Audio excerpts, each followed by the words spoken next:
My lovely followers, me open you and take note, the difference between white collar crime and when regular people thief nothing.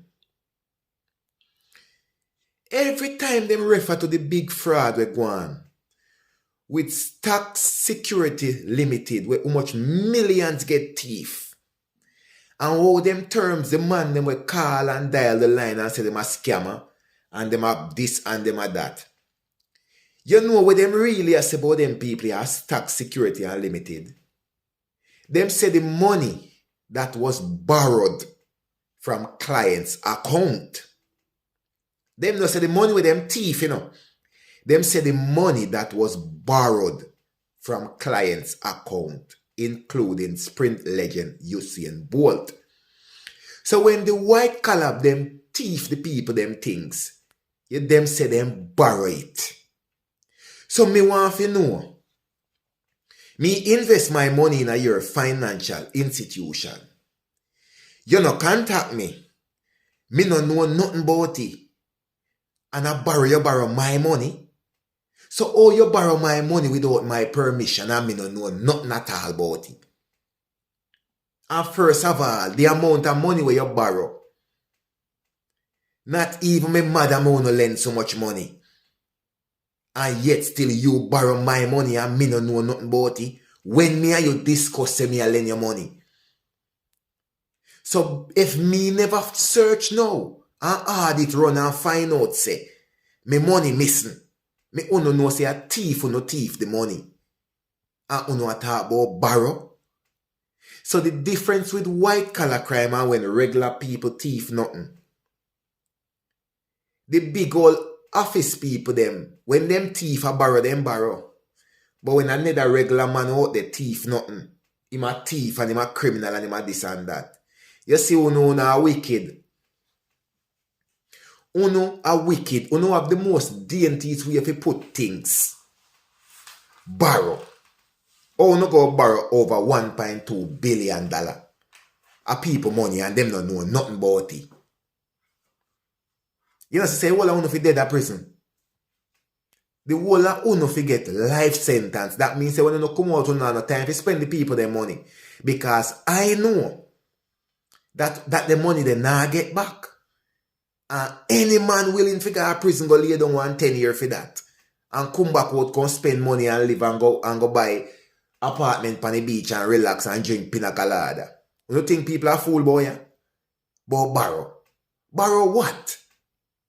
And the client didn't know about it. Jamaicans made the trek to Halfway Tree in St. Andrew in their numbers on Sunday evening to send their loudest message to the authorities as well as the gay and lesbian community. We want all to know, near and far, here and overseas, that Jamaica will not bow.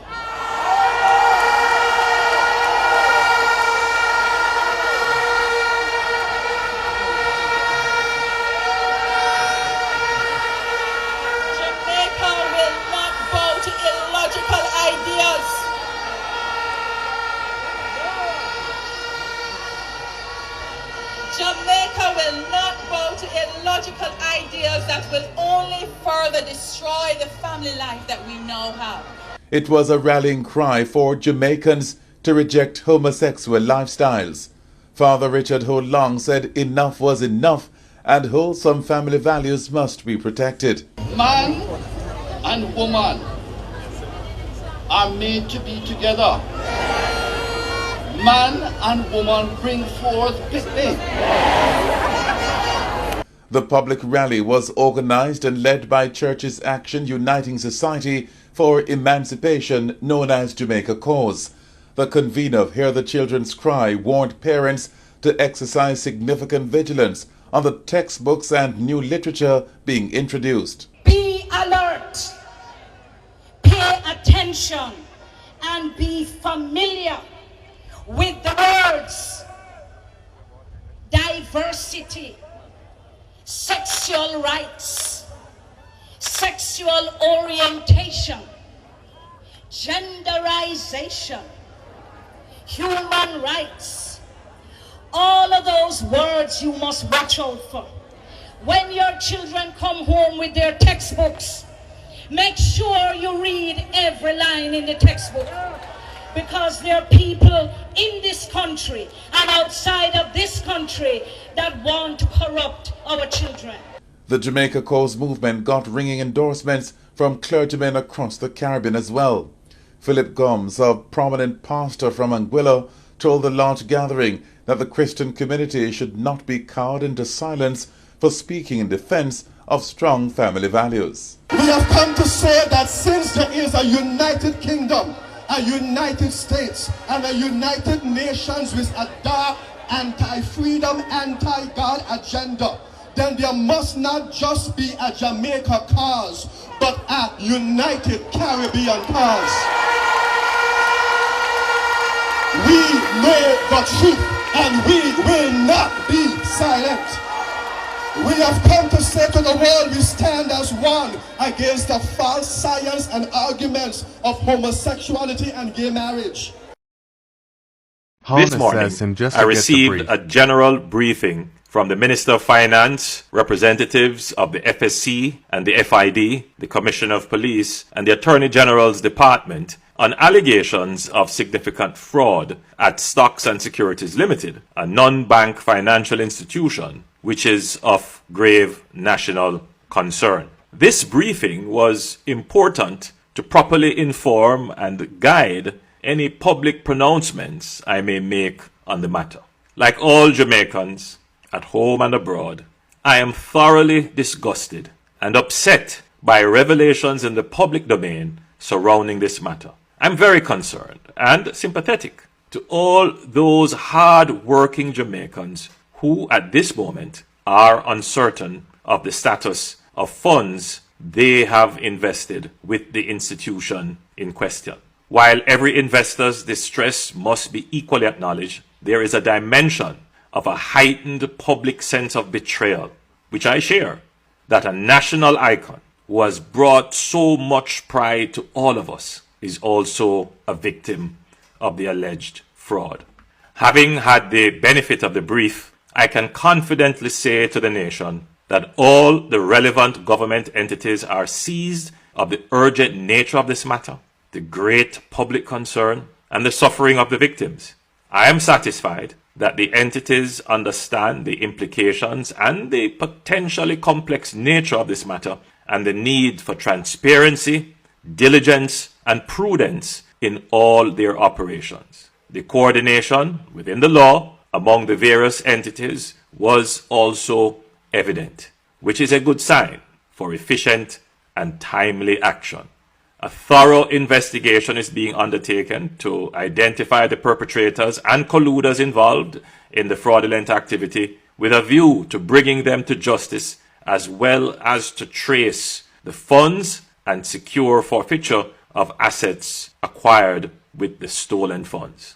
The affected investors and the public can be assured that the investigative and prosecutorial agencies have the necessary competencies and resources and have already started to act decisively to gather information and evidence. No effort will be spared in uncovering the full extent of the fraudulent activities and in bringing the perpetrators to justice. While this matter has sparked immediate fear and general concern, there is absolutely no need for panic about the strength and soundness of the financial system as a whole. As a result of significant reforms implemented over the last 2 decades, Jamaica has a strong and vibrant financial system in which the public can have confidence. Our financial system is recognized as the leading financial market in the region, and it is a source of competitive advantage for us. The public can rest assured that the government will be proactive in ensuring that there is accountability and probity in the exercise of public functions, and that our policy and administrative response is effective in continually strengthening the financial sector and protecting the investing public.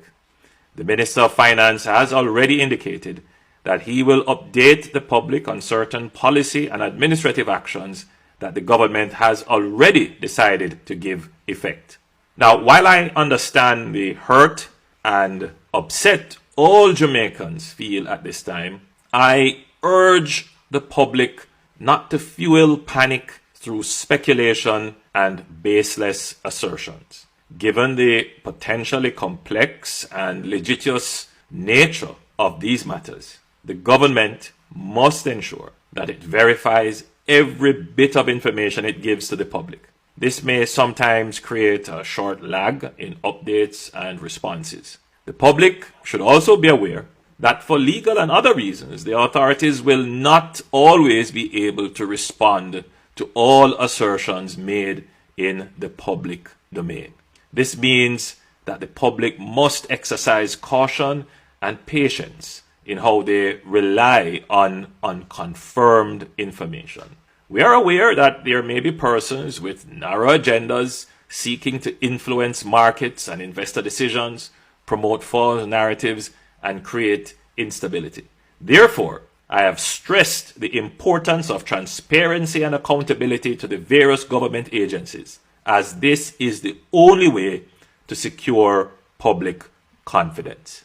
The government will ensure that the laws and systems in place work for the benefit of the general public good, accountability for those responsible, and justice for those negatively affected.